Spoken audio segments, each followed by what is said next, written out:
Okay, as usual, hello, person watching this. Uh, this time around, we're going to create some fire. But it, again, is an adventure through filters and a lot of layer commands and some things to make life a little easier, perhaps. Some a command here and there that you won't find in the controls. Oh, you can't see it. All right, great. Didn't want to do any of that. All right, to start this, I've created a file that is, in this case, it's about 4 inches wide by 3 inches high, 300 pixels per inch. I'm going to turn this, my background layer, black in a second. But the first thing I want to do is talk about text a little bit quickly. And that is, what you're going to want to do is type a word. But on that note, if you're unfamiliar with the text tool, I can just select my text tool, and as soon as I click my I-beam here, you'll see that it creates a new text layer. At which point I can type my word. Now, here's where a little tip on type might be appropriate. Tip on type. And that is, quite often I'll see people where they want to make changes, so at this stage they'll highlight their type, and then they can do all the things to them. You know, you can change your font, you can change your size,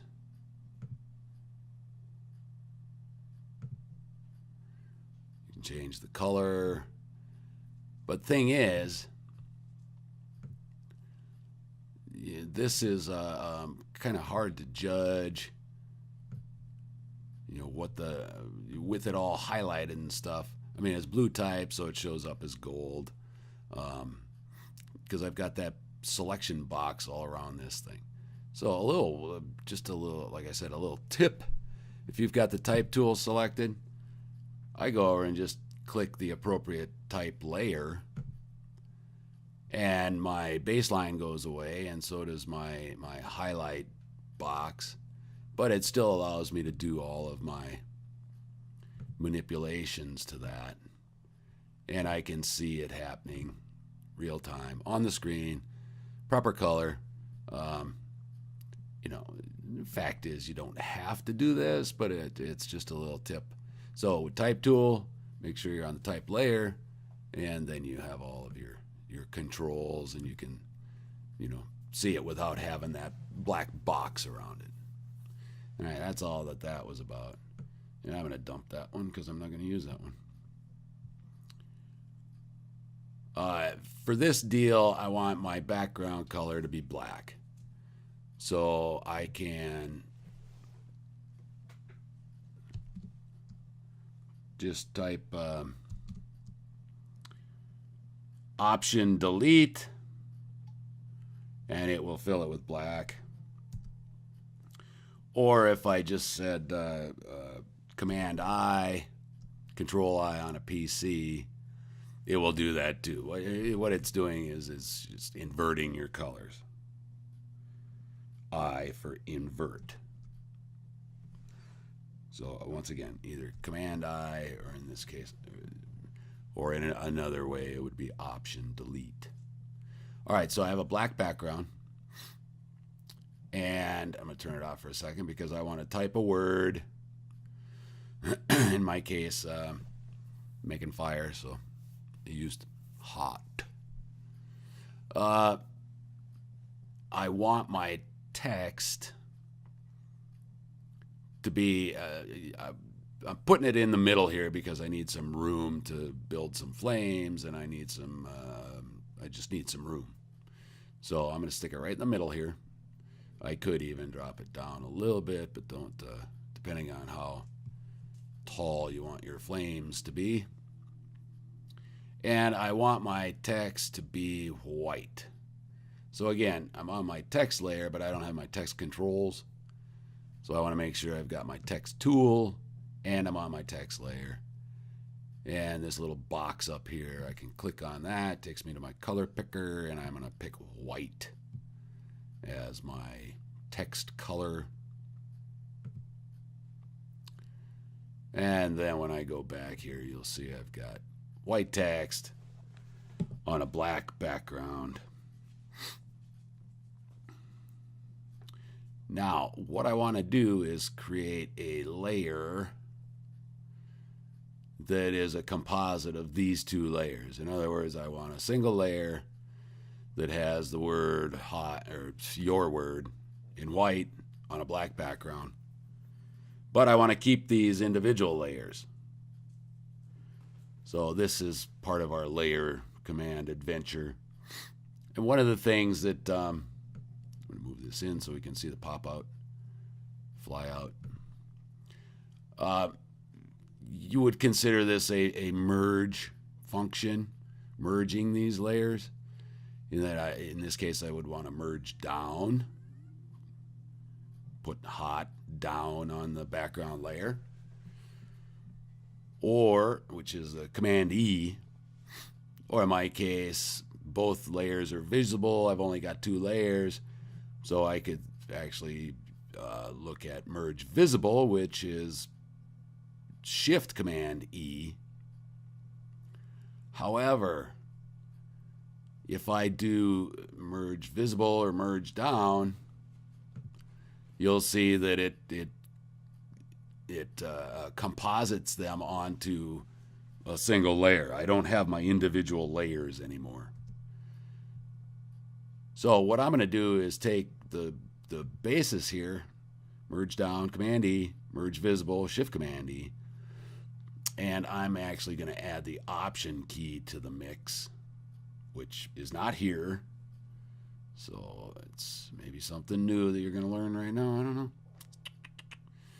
And what I'm going to do is I have the visibility eyeballs on for the layers that I want to composite.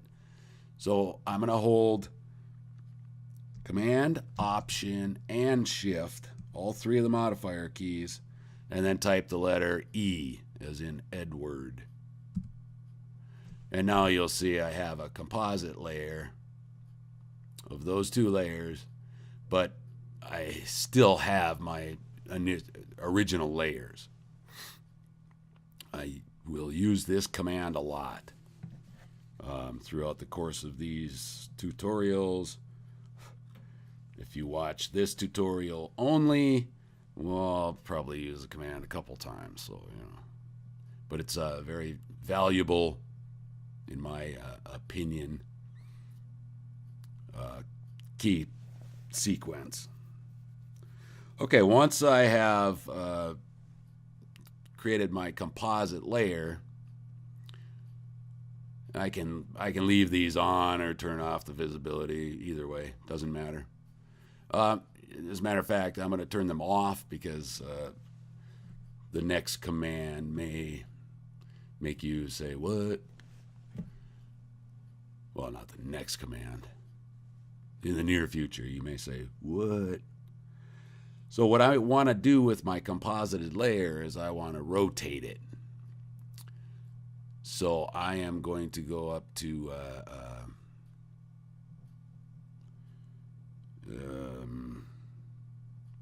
Edit, Transform, and in this case I want to rotate my layer 90 degrees counterclockwise. In other words, I want to tip it up on its edge. Now, the reason I'm doing this is I'm going to use a filter that only works horizontally. So I'm going to rotate it this direction. Doesn't matter if you've got junk. If your background layer is still turned on, you won't see that. It'll look like you just rotated your word. But I'm going to turn it off so you can see the effect of this.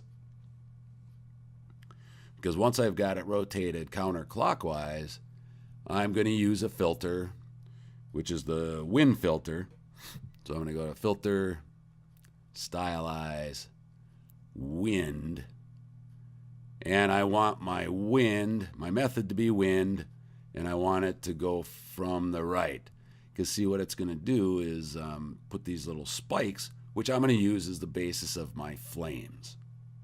All right? So I'm going to say okay to that.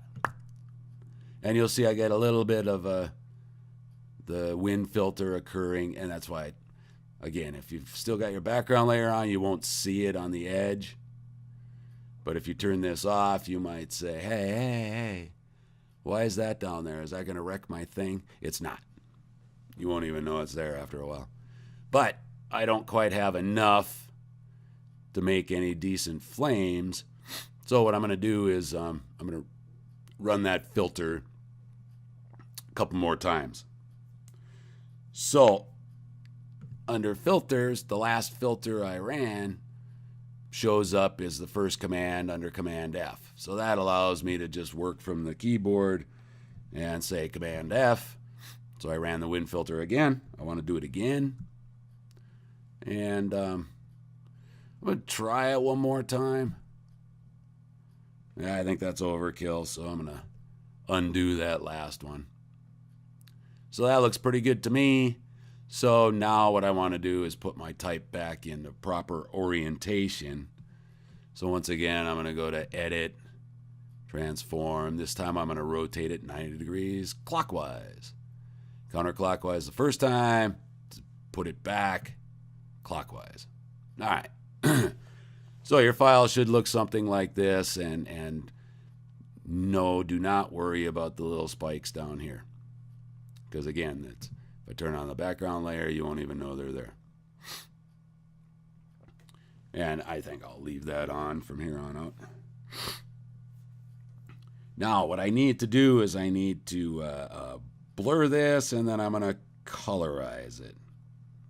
So first things first, I'm going to take my newly composited winded layer, and I'm going to go to Filter, Blur, Gaussian Blur, Gaussian Blur, Gaussian Blur, Gaussian Blur, however you say it. I should probably find out what the official, I don't care. And I'm going to set my radius to about 7.5 pixels. And I'm going to say, okay. Now, I'm going to give it some color. So what I want to do is I want to go to, I'm going to use the layer adjustments because the permanent change here is fine. So I'm going to go to Image, Adjustment, Hue and Saturation. And on this layer, or in this control, I want to make sure that I check my Colorize button.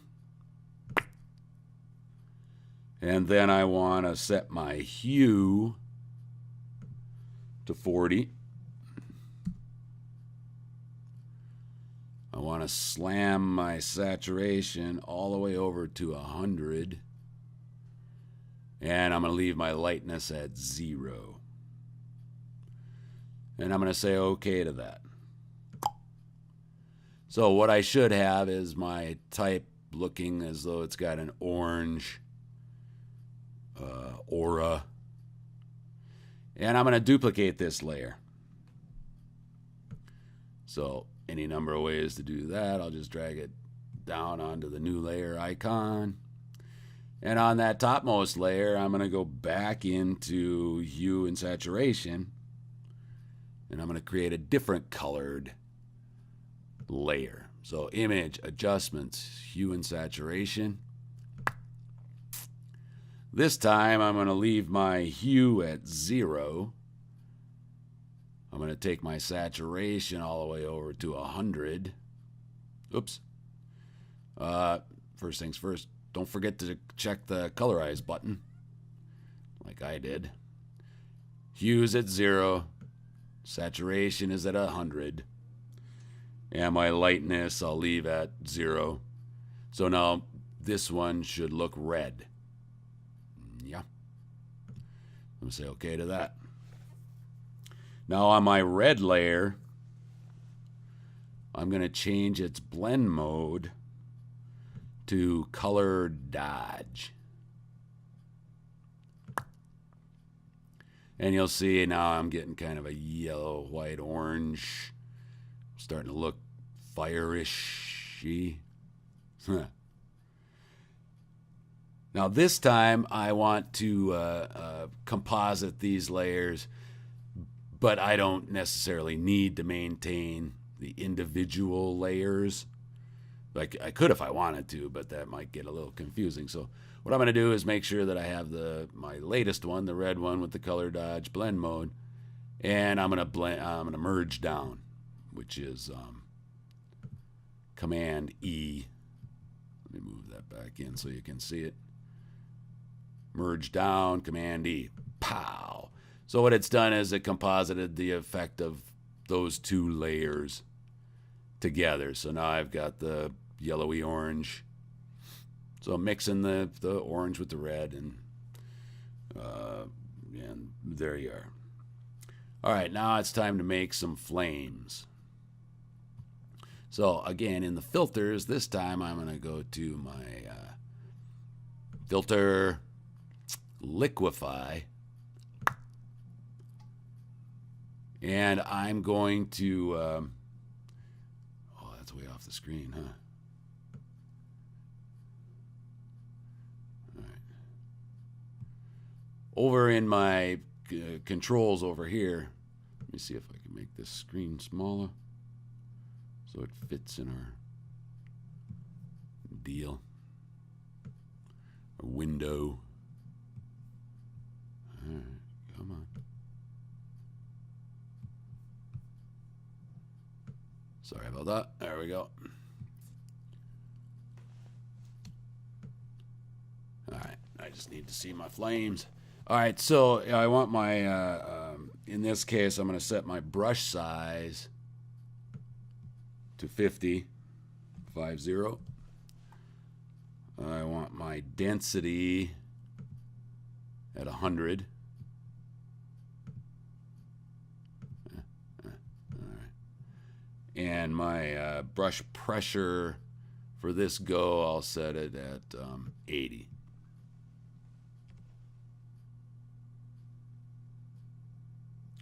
Now, what I want to do is I just want to take my my brush,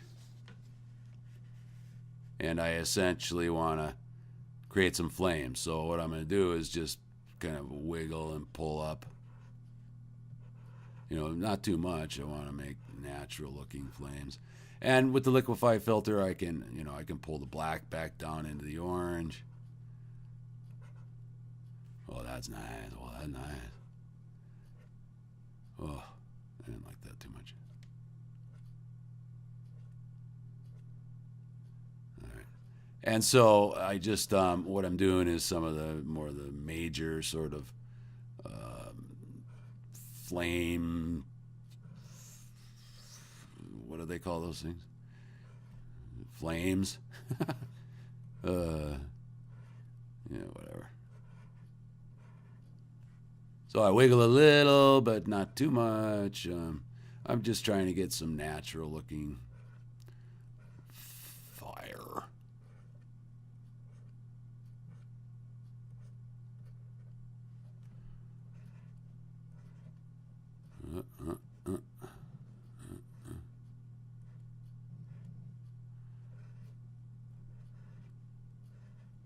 So you can take as much time as you need on this to get it to look, you know, what I'm trying to do is get a real wide variety of, I don't want everything to be the same spacing or the same height.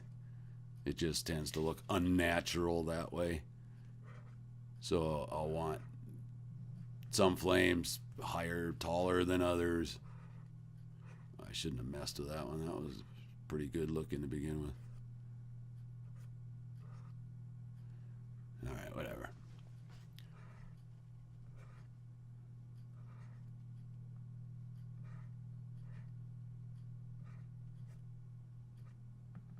All right, I'm going to go with that. I don't want to spend all day doing this.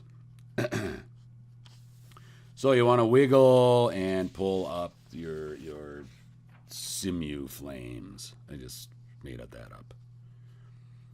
All right, now for a second run, I'm just going to create, or for smaller flames, to create smaller flames, I'm going to reduce the brush size to more like around 30.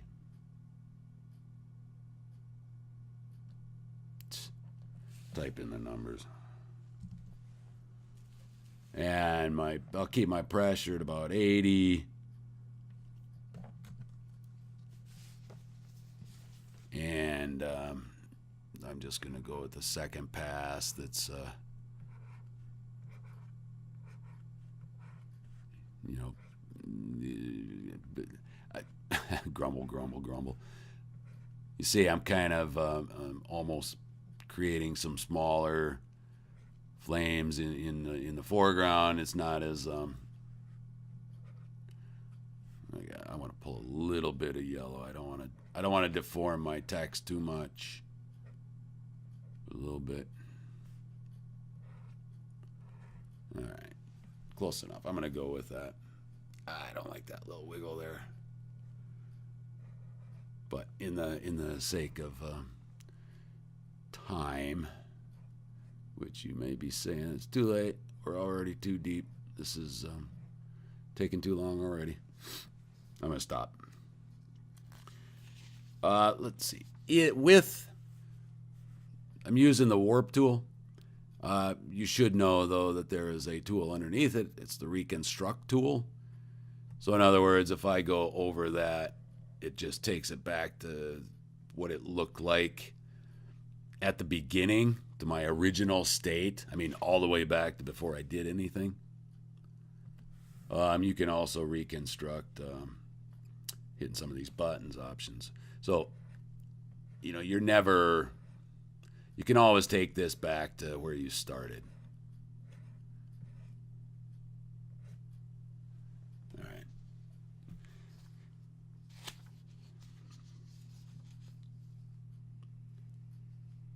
Okay, so I'm pretty good with this. So I'm going to say okay.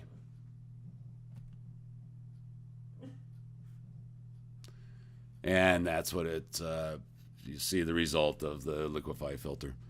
So what I want to do next is I want to take my original type layer and make a duplicate of it. And then I'm going to move this above my flames layer.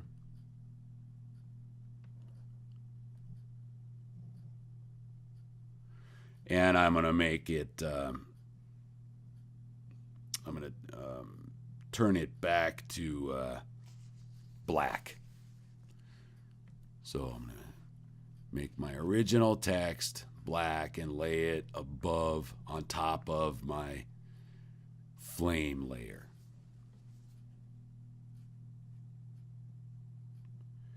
Now what I want to do on that text layer, first I want to duplicate my liquefied flame layer, and I want to move that copy above my new text layer.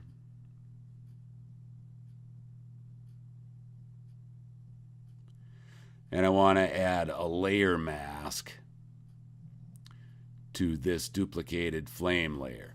So I'm simply going to go down to the bottom of the layer palette, click my mask button.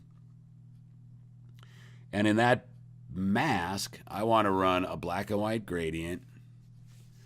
So I'm going to select my gradient tool, and up in the gradient presets, I want, in this case, my foreground background colors are black and white, so I could use the foreground background variant, or I could use the black and white.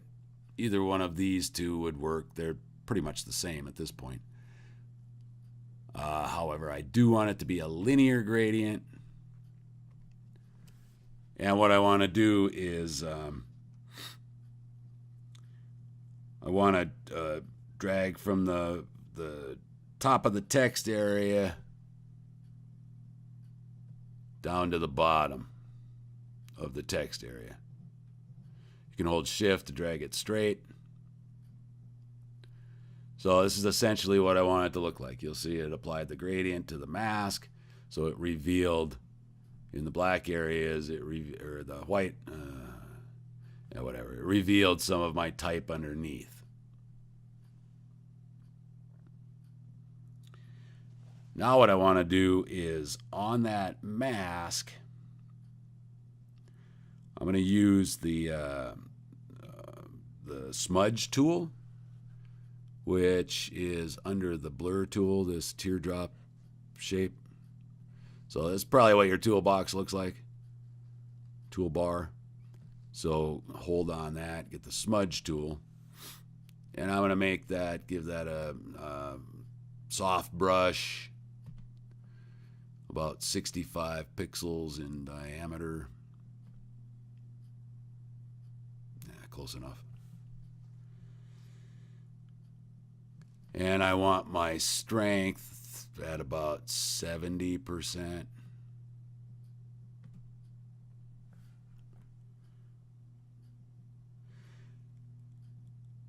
And then what I'm going to do is just smudge my mask.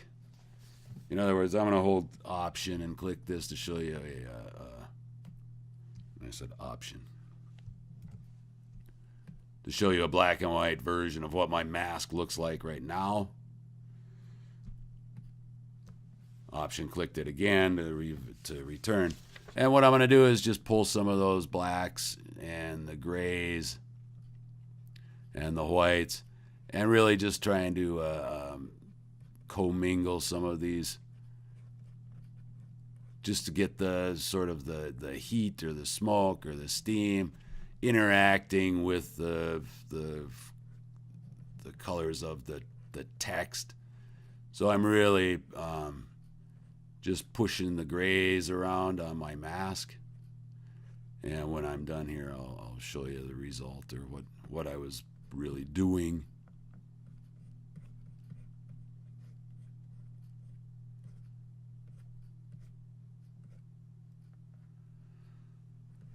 And again, we're trying to get a little more natural looking interaction here, and we'll see how that goes for me. But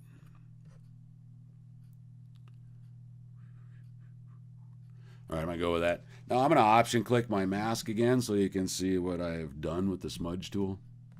So what I've done is I just smushed the grays around and get a little interplay between the flames and the text.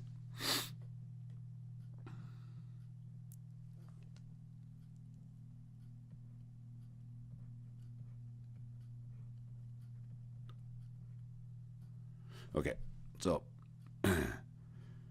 now what I want to do is I want to create a brand new layer, just an empty layer. And you know what, I don't have to do that anymore. What I want to do is, because this next command will put everything on a new layer. So I want to make sure that all my layers are turned on. Yeah, I don't need that original text layer, so I can leave that turned off. And I want to do my Option, my Shift Option Command E string again. So again, Command, Option, Shift, all three of them, and the letter E. And you'll see now I have a composite of what this looks like with the buildup of all these layers.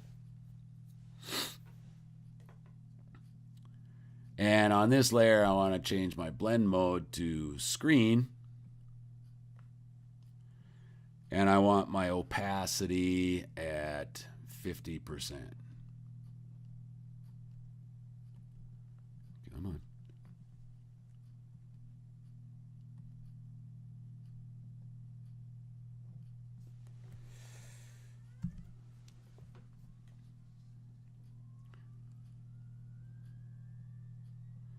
And then I want to blur that, and I'm going to blur it pretty severely. So I go to Filter, Blur, Gaussian Blur. And I'm going to set my radius at like 50 pixels. Quite substantial. And I'm going to say OK. Now I want to create another layer and merge all of those layers into the new layer at the top of the stack. So once again, I'm just going to simply do Command, Option, Shift, type the letter E. And now I've got a composite of all of these visible layers.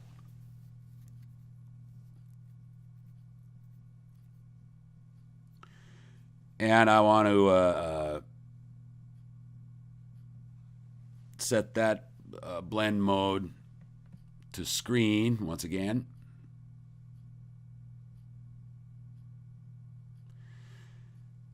And what I've done with this last composited layer is I've created a composite layer that I can use as a reflection on the surface in front of my hot type. So I'm going to lower the opacity of this to about 60, somewhere, 30 to 60%.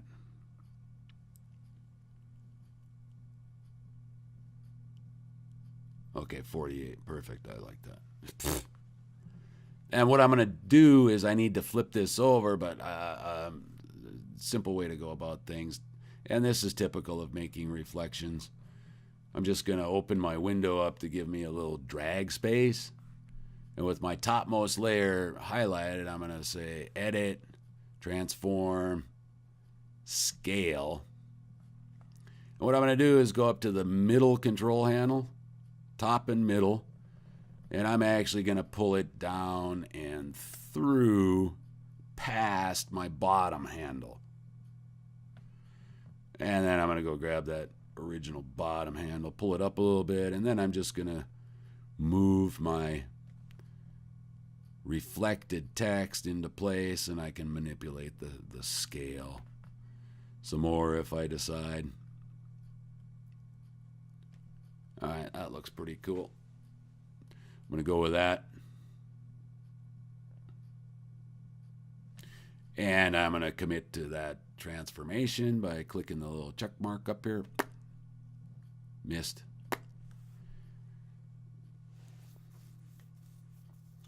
And for all intents and purposes, I'm done.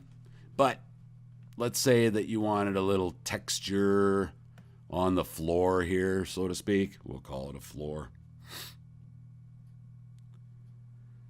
The surface, okay. So what I can do is any number of things, but I'm just going to go back to that wind filter. So if I go to stylize, filter, stylize, wind, I'm going to leave it wind, and I'll go from the right, and you can see the effect in the preview. So I'm going to say okay to that. And then I'm going to go right back to that same filter. I'm going to change the direction.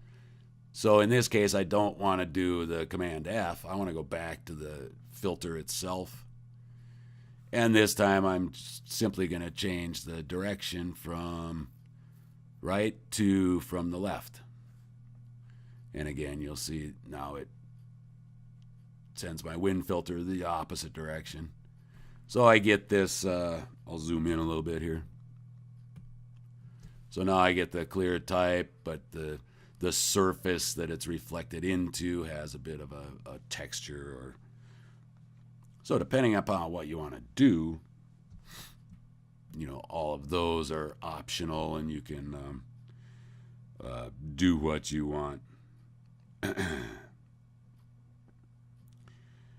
Now, because this is all on black, I use screen as my blend mode for a lot of things, which lets the lights build up on each other or show through. If I put something that's really bright on a dark background, it will hold the light colors values. Well, if I wanted to do this process and put it on something that's lighter and maintain, then my blend modes might be darken or multiply or something that retains the dark. In other words, the opposite. So right now, if I want to apply this to a dark background, I'm pretty good. If I want to apply it to a light background, then I would need to change some of my, or repeat the process using some of the different filters that would hold the darks. All right, so that is, playing around with more filters and layer commands and a little bit of layer masks, text to create some fire. And it doesn't have to be text. It could be an object. Light up whatever you want. All right, cool. See you next time.